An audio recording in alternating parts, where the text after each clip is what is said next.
រដ្ឋបាលទីក្រុងវិញលោកបានដាក់ស្តង់ហើយបានការរៀបចំឲ្យបងប្អូនបានទទួលមិនហើយបងប្អូនត្រូវតែតាមការរៀបចំរបស់រដ្ឋបាលខណ្ឌនិងសាលារៀនវិញលោកបានកំណត់ស្តង់មួយ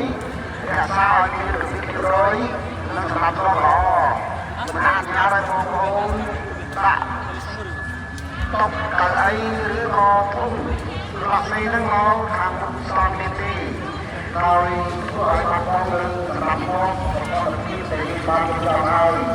ដូច្នេះហើយសង្ឃឹមប្រជាជាតិថាបងប្អូននឹងគោរពតាមការរៀបចំរបស់រដ្ឋបាលខណ្ឌដូនពេញដែលបានធ្វើការណែនាំជារឿយៗហើយយើងបានឆ្លងកាត់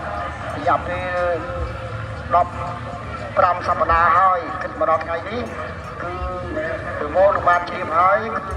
ចូលរួមការរៀបចំរបស់អាជ្ញាធរដែលមានសមត្ថកិច្ចបានធ្វើការរៀបចំឲ្យបងប្អូនបានប្រកបជាការចូលរួមនៅផ្នែកស្វ័យជិតនេះរបស់ទីនេះបាទដូចគ្នាហើយស្ដាប់ការណែនាំនិងការរៀបចំរបស់រដ្ឋបាលខណ្ឌដែលបានកំណត់ឲ្យបងប្អូនលក់ឲ្យមានជួរបន្ទាត់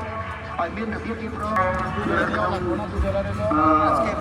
আবার $2 আমি দিছি